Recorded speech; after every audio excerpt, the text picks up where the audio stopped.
Hello दोस्तों, कैसे हैं आप लोग। मैं हूं कैसर और आप देख रहे हो देहाती चिलीज। आज हम लोग खान सर की एक वीडियो क्रिएट करने वाले हैं। 60 लाख यहूदियों को हिटलर ने क्यों मरवाया। तो स्टार्ट करते हैं वीडियो। Start now. जब प्रथम विश्व युद्ध चल रहा था तो उसी समय इजराइल की समस्या चालू हुई, लेकिन सबसे बड़ा बवाल हुआ द्वितीय विश्व युद्ध, और वो बवाल किया था हिटलर। हिटलर यहूदियों को देखना नहीं चाहता था। इजराइल में जो धर्म है उस धर्म का नाम है यहूदी धर्म। अंग्रेजी में उन्हें ज्यूज कहते हैं। क्या कहते हैं? ज्यूज। अंग्रेजी में उसे क्या कहा जाता है? ज्यूज।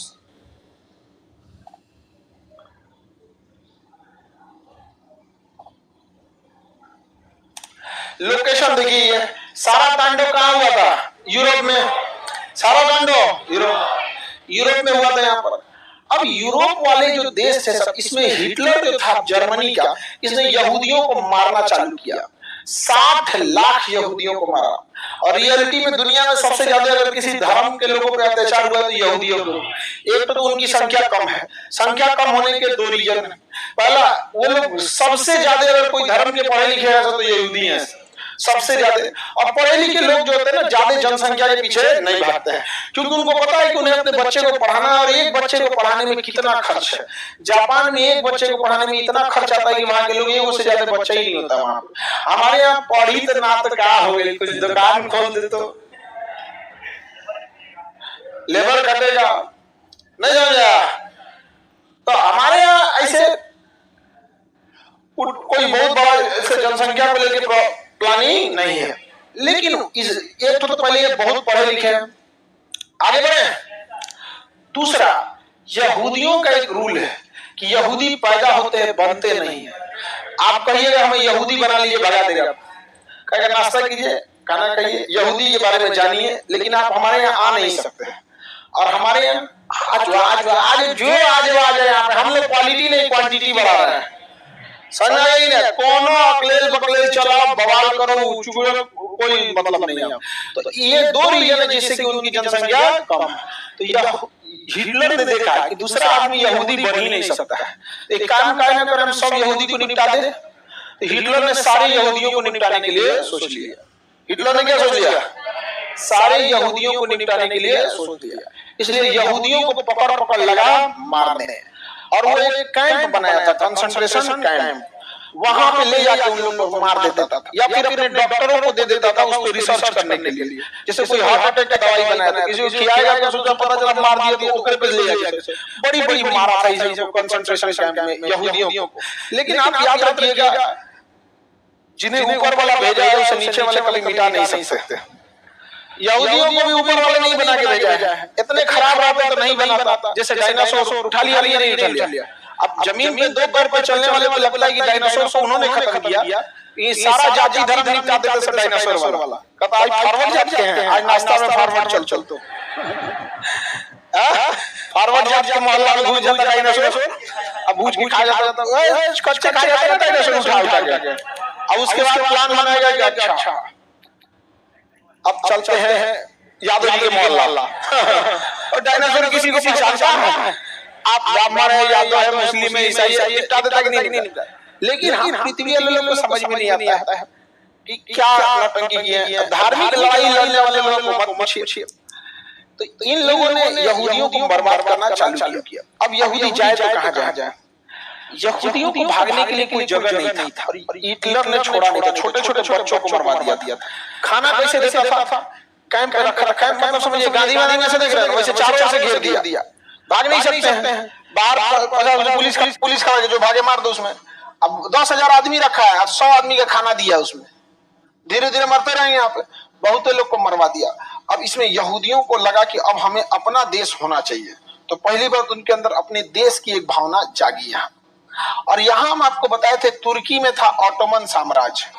तुर्की में ऑटोमन जो अपने पतन की ओर जा चुका था। सऊदी अरब के राजा चाहते थे कि ऑटोमन पर सऊदी का राज हो। तो ब्रिटेन ने सऊदी से कहा कि तुम द्वितीय विश्व युद्ध में हमारा साथ दो। युद्ध के बाद ये जो फिलिस्तीन जगह है, फिलिस्तीन ऑटोमन साम्राज्य के पास ही था फिलिस्तीन, ये फिलिस्तीन हम तुम्हें दे देंगे। तो सऊदी अरब के राजा चप आ गए। साथ किसका दिए? ब्रिटेन का। किसका साथ दिए? ब्रिटेन। इस उम्मीद में साथ दिए कि वह फिलिस्तीन किसको मिल जाएगा। ब्रिटेन ने फ्रांस से कहा कि तुम मेरा साथ दो, युद्ध के बाद फिलिस्तीन तुम्हें दे देंगे। और सऊदी से कहा कि फिलिस्तीन तुमको दे देंगे। दोनों किसका साथ दिया सब? ब्रिटेन।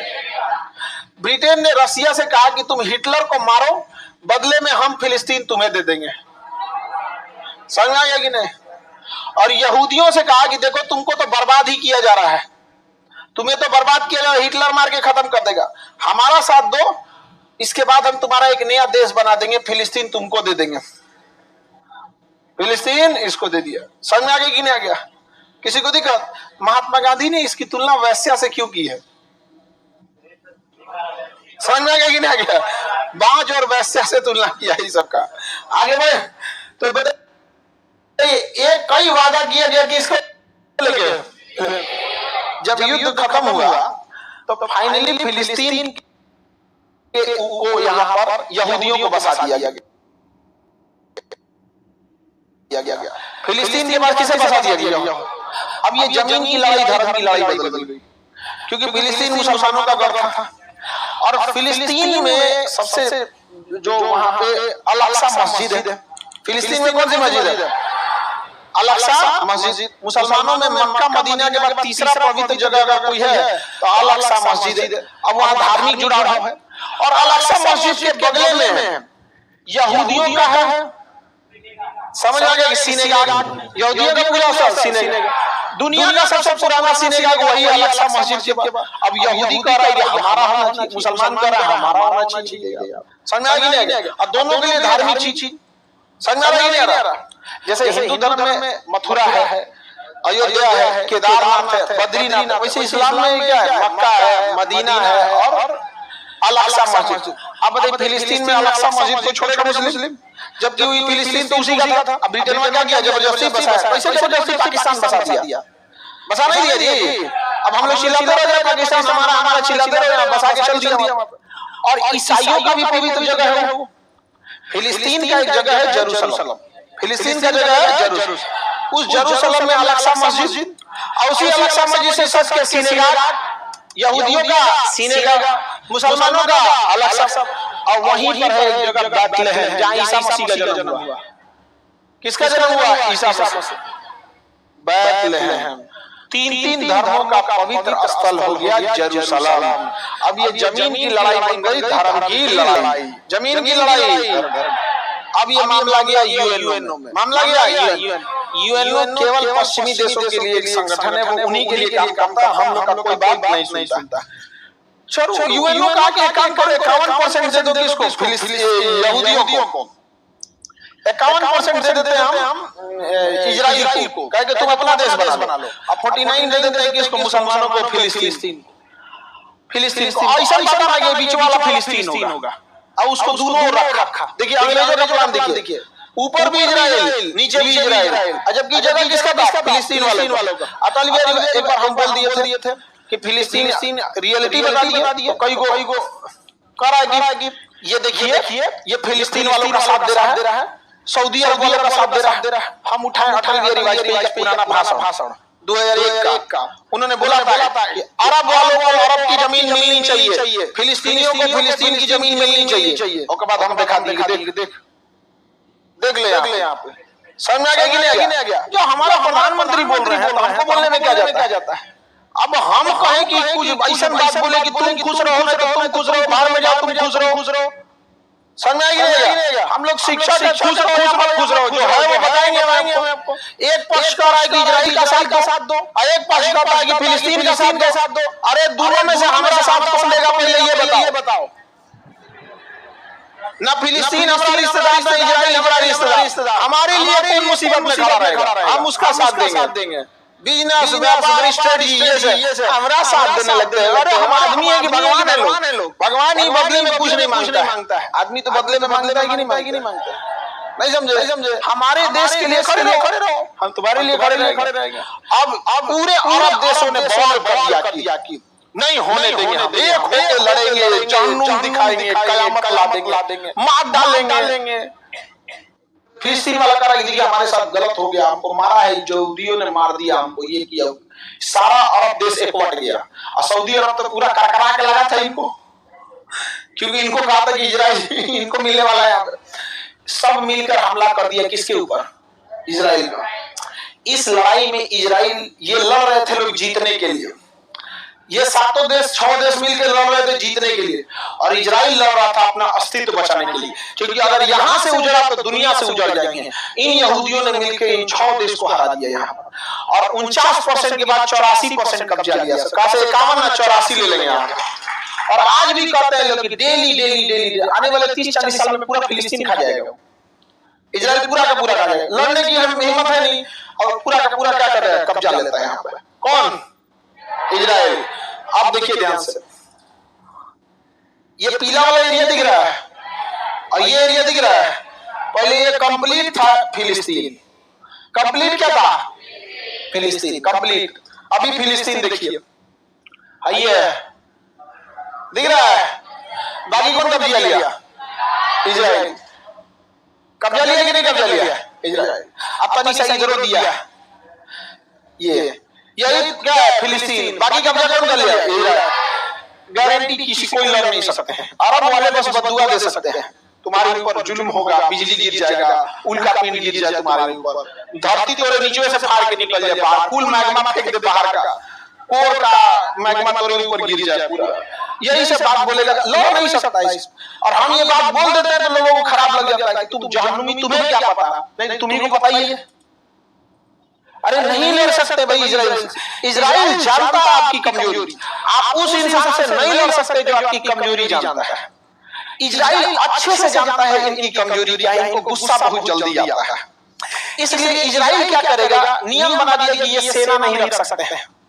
अब इजराइल देखता है कि अच्छा इनका स्कूल बन रहा है, फैक्ट्री लग रही है, चलो ठीक है, और इस समय कुछ किनकाने वाला काम करेगा कि छोटा रॉकेट मार देंगे। सेना नहीं रख सकते छोटा मोटा रॉकेट, उसके पास रॉकेट को मार के गिराने के लिए अपना डिफेंस सिस्टम है आयरन डोम। आयरन डोम इजराइल जानबूझ के कर रहा है बबुआ कि तुम मारो। आयरन डोम से मार के गिरा दिया, इजराइल में कोई नहीं मारा। अब इजराइल को पूरी दुनिया को बहाना मिल गया दिखाने के लिए, अब मारेगा। अच्छा ये फैक्ट्री बन रहा था, लेता है, ये नहर बन रहा था, ले, ये बन रहा था बिजली घर, लो। हर दिन की लड़ाई में इनको 20 साल पीछे कर देता है। समझ में आ गया कि नहीं आ गया? किसी को दिक्कत? अब एक बात बताइए, आपके पास 5 लाख 10 लाख रुपया, आप आगे बढ़ना चाह रहे हैं और आप जाके लड़ लीजिए अंबानी से। अंबानी के पास पैसा की कमी नहीं, वो आपका 10 लाख खर्चा करा देगा। अब चल गए माइनस में, चल दिया, फिर आप कमाएंगे 1 लाख, फिर कोनो केस में फंसा गया, उससे नहीं लड़ सकते। इजराइल को पता है इनकी कमजोरी क्या है, इनको बीक चढ़ता है बड़ी जल्दी। समझ में आ गया कि नहीं आ गया? इजराइल की एजुकेशन सिस्टम, डिफेंस सिस्टम पूरी दुनिया में तगड़ा है, इन लोग का कुछ तगड़ा नहीं। और अंग्रेज पहले से इनके बीच में रख दिए हैं शिया सुन्नी का मैटर। इनको सबक, इनसे लड़ सकता है कोई तो वो लड़ सकता है ईरान। कौन लड़ सकता है? ईरान। ईरान लड़ सकता है, लेकिन ईरान यहाँ जाने के लिए ईरान को इस रास्ते ही आना पड़ेगा। अब यहाँ शिया और सुन्नी में लड़ाई हुई है। अमेरिका कहता है सऊदी को, लो हथियार लो, लो पैसा लो, लो मिसाइल लो, मारो इस सुन्नी को, शिया सुन्नी में। समझ में नहीं आएगा? अब तुम लड़ो शिया सुन्नी में। और इजराइल को पता है कि तुम जितना मारना है तुम मारो ना, बाकी हम मार देंगे, हम हो जाएंगे टेंशन फ्री, अब तुम लड़ते रहो, हम आगे सुधरा देंगे। समझ में आ गया कि नहीं? ये समझते ही नहीं है, और आप समझाने जाइए आप ही को समझाने लगते हैं। समझ आ गया? हमको तुम्हें क्या पता इजराइल फिलिस्तीन क्या? हम कहना भैया प्रथम विश्व युद्ध तो फिलिस्तीन ने जीता था, द्वितीय भी वही जीता। फिलिस्तीन के इशारे पर हम नाच रहे हैं, हम लोग की क्या होता है? अजब है यार। रमजान में इफ्तारी जाए बाहर से, रमजान में जो इफ्तार करते हैं लोग ना, ये फिलिस्तीन के लोग लिए विदेश से इधर उधर से जाता है, चंदा जुटा के सऊदी अरब देता है, आई लड़ जीत जाएंगे इजराइल से। समझा? तबाह कर दिया इजराइल को। इजराइल ने किसको? फिलिस्तीन। अब ये कहते हैं अच्छा ठीक है, यूएन ने जो 1949 में फैसला किया था 51% आपका 49 में, वही हम लोग मान लेते हैं। चलिए आगे इतना तांडव कैला के बाद, लड़ाई करने के बाद तुम ही करोगे, अब हम नहीं मानेंगे। अब वो क्या कहता है, इसमें भी कुछ कुछ जगहों पे कब्जा करते जाता है, धीरे धीरे धीरे धीरे। जब तनी मनी बवाल होगा ना, धाय धाय धाय धाय रॉकेट मारने लगे, पूरी दुनिया का ध्यान चल जाएगा रॉकेट रॉकेट रॉकेट रॉकेट धाय धाय धाय। इजराइल का लॉस होगा, तनी सा खरोच आएगा, फिलिस्तीन को जख्म ऐसा देगा कि 10 साल में भरल जाएगा। हाँ 2 महीना 3 महीना में आप देखते होंगे इजराइल फिलिस्तीन में यही हो रहा है, समझा। बाकी देश में दम नहीं है लड़ लेने की। सऊदी अरब जो है फिलिस्तीन का साथ कैसे दे देंगे? अब देखिए फिलिस्तीनियों का साथ देने के लिए यहाँ सीरिया में मदद भेजता था ईरान, दमिश्क एयरपोर्ट पर इजराइल ने मार के दमिश्क एयरपोर्ट उड़ा दिया। अब या तो सऊदी अरब के पास के थ्रू जा सकते हैं या तो जॉर्डन के थ्रू। सऊदी अरब देखना नहीं चाहते हैं किसको? ईरान और अमेरिका, शिया सुन्नी। अब इसमें पीस जाते हैं हम लोग। चाइना निकला समझदार, चाइना ईरान को कहा कि देख भाई तुम मर हो जाएगा, तुम लोग आपस में समझौता कर लो, शिया सुन्नी बात में करते रहना। समझ में नहीं अच्छा काम कर रहा है, ये नहीं कर रहा, बहुत अच्छा काम कर रहा है। दुनिया में बैलेंस बना के रखना बहुत ज्यादा जरूरी है, समझ गया। अभी लोग लड़ते रह रहे हैं, समझ में नहीं आ रहा है। इजराइल निकाल देगा। अब बात करते हैं हमारे लिए कौन सही है, तो देखिए हमारे लिए कौन सही है। इजराइल पर कब्जा किया था किसने? फिलिस्तीन पे कब्जा किया था। हाँ ये तो जग जाहिर है, क्योंकि द्वितीय विश्व से पहले उद्देश्य नहीं था वहां को। हमारा साथ देता है इजराइल, हमें हथियार देता है इजराइल, विश्व मंच पर हमारे लिए खड़ा रहता है इजराइल, हमें ड्रोन सप्लाई देता है इजराइल, हथियार देगा इजराइल। तो इजराइल से हमें बहुत फायदा है, ठीक है। लेकिन अगर हम ये कह देते हैं कि फिलिस्तीन पर जो इजराइल ने कब्जा किया है वो लीगल है, ठीक है, तो यही बहाना बनाएगा पाकिस्तान कि जब इजराइल द्वारा कब्जा किया गया फिलिस्तीन लीगल है, तो पाकिस्तान द्वारा कब्जा किया गया पीओके इलीगल कैसे हो गया? समझ में नहीं आ गया। और उधर से चाइना कहेगा कि जब इजराइल द्वारा कब्जा किया गया फिलिस्तीन लीगल है, तो मेरे द्वारा कब्जा किया गया सीओके चाइना ऑक्युपाइड कश्मीर, ये अक्साई चीन, ये कैसे इलीगल हो गया? तो बताइए इजराइल का लाख साथ देने के बावजूद हम कभी इजराइल का साथ देते हैं? लेकिन ये बतिया इजराइल को बता देते हैं, तो इजराइल कहता है देखिए आपके साथ होने की जरूरत नहीं है, हम कोई दिक्कत नहीं, साथ दीजिए तो ये सब से लड़ पाएगा, सभी लड़ पाएगा, मत साथ मत दो। इजराइल क्या देता है संग में? अब साथ दो चाहे मत दो, कोई फर्क पड़ता है? एक आदमी हमको ऐसे कहता हम आपको शिक्षक नहीं मानते, मत मानो।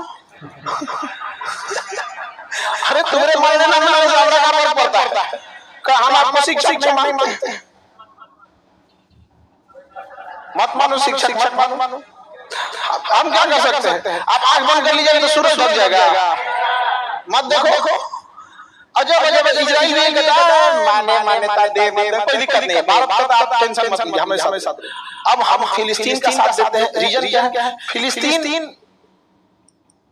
लीगली फिलिस्तीन का जमीन था, फिलिस्तीन का साथ देने का एक और रीजन है, इन सबको खुश रखना है, समझे?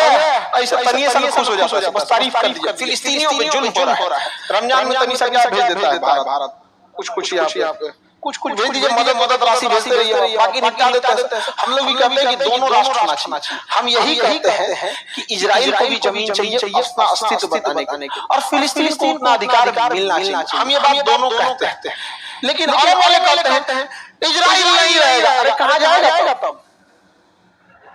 कहाँ जाएगा? जहाँ जाए तब इसका एक उपाय तो फरियाद लो, इसका यही उपाय है ना, फरियाद लो तब, समझ नहीं? अरे भाई अभी भी वक्त है, जितना है उतना निपटा लो, नहीं तो इसे भगा देगा, कहीं कुर्सी लेके बैठना पड़ेगा। भाई 2 दिन बैठा दिया मैंने नेपाल में, समझ? प्लास्टिक वाला कुर्सी ले घूमेगा, तंजा बैठने दे यहाँ, रोहिंग्या वाला हाल हो जाएगा। लेकिन अगर बात यही आता है नाक की लड़ाई नहीं, तुम जितना हो उतना पे लीगल रख लो, तुम भी इजराइल की तरह डेवलप हो जाओ, तुम भी स्कूल खोल लो, तुम भी इंजीनियरिंग कॉलेज खोलो। इजराइल कौन सी लेके आया था? कुछ नहीं, पैदल भाग के आया था यहूदियों के कैंप से, पढ़ लिख के आगे गए, सब नहीं लगे सर, इतना खतरनाक आगे निकल गया सब इजराइल वाला जिसका कोई हद नहीं है। तो हम दोनों का साथ देते हैं कि नहीं? और हम ये हम सिंगल राष्ट्र की बात करते हैं कि दुई राष्ट्र की बात करते हैं, किसी को कोई दिक्कत? इजराइल अमेरिका का फैला दे, इजराइल अमेरिका में पूरी दोस्ती है। सऊदी अरब अगर रूस के फेवर में जाएंगे, इजराइल कहेगा 2 दिन नहीं धो देगा। पूरी मिडिल ईस्ट अकेले कंट्रोल कौन कर लेता है? इजराइल कौन? इजराइल। देखो ये मजबूत नहीं, ये कमजोर है सब। ये मजबूत नहीं, ये कमजोर है सब। इजराइल से लड़ेगा दुइये को, या तो ईरान लड़ सकता है तो पाकिस्तान लड़ सकता है। दुइये को लड़ सकता है पाकिस्तान। अरे हम ही लोग का बेटा है भाई। आप ऐसे मत समझिए कि नलायक तो बिगड़ गया है, गलत बात है यहाँ पे। है तो हम ही लोग का ना, तो बाप का असर रहेगा कि नहीं रहेगा? डीएनए तो वही है। उनसे पूछिए 1947 से पहले कौन थे, तो इंडिया ही बोलेगा। तो यही रीजन भी, इसके पास मिसाइल भी है, परमाणु बम भी है। इसके पास मिसाइल है, परमाणु बम बनाने के करीब पहुंच चुका है। परमाणु बम बनाने के करीब पहुंच चुका है। सऊदी अरब डेली फोन करता है अमेरिका को, महाराज देखिए ईरान का कुछ कीजिए, परमाणु बम बना लिया, हम क्या करें? इनको समझ में नहीं आ रहा है। इनको अफगानिस्तान निपटा दिया, अमेरिका इराक निपटा दिया, सीरिया निपटा दिया। निपटाएगा किसको? ईरान निपटा देगा, फिर यमन निपटाएगा, धीरे धीरे निपटाते हुए पाकिस्तान को पहुंचेंगे। पता ही नहीं चल रहा इन लोग को। आगे बढ़ जाए, किसी को दिक्कत, हम किस पेपर में रहते हैं समझ में नहीं आ रहा। तो दोस्तों आई होप कि आप समझ गए होंगे खान सर का कहना क्या था। खान सर जो कह रहे थे काफ़ी हमारे हिसाब से सही कह रहे थे। यहूदी जो आए थे कैंप से तो नंगे पाँव आए थे, लेकिन उन्होंने पढ़ लिख करके अपने आप को इतना डेवलप किया ताकि, और उसका रिजल्ट है कि आज पूरा मिडिल ईस्ट का कोई भी कंट्री मिल करके भी उसके साथ कुछ नहीं कर सकते। तो ऐसे ही मुसलमानों को भी चाहिए कि अपने डेवलपमेंट पे ध्यान दें, एजुकेशन पे ध्यान दें और आगे निकले, ना कि सिया सुन्नी की लड़ाई पे और ना कि किसी और मैटर पे ऐसे ही अभी फंसे। तो ऐसे ही वीडियो देखने के लिए हमारे चैनल को सब्सक्राइब करें, वीडियो को लाइक और शेयर करें। धन्यवाद।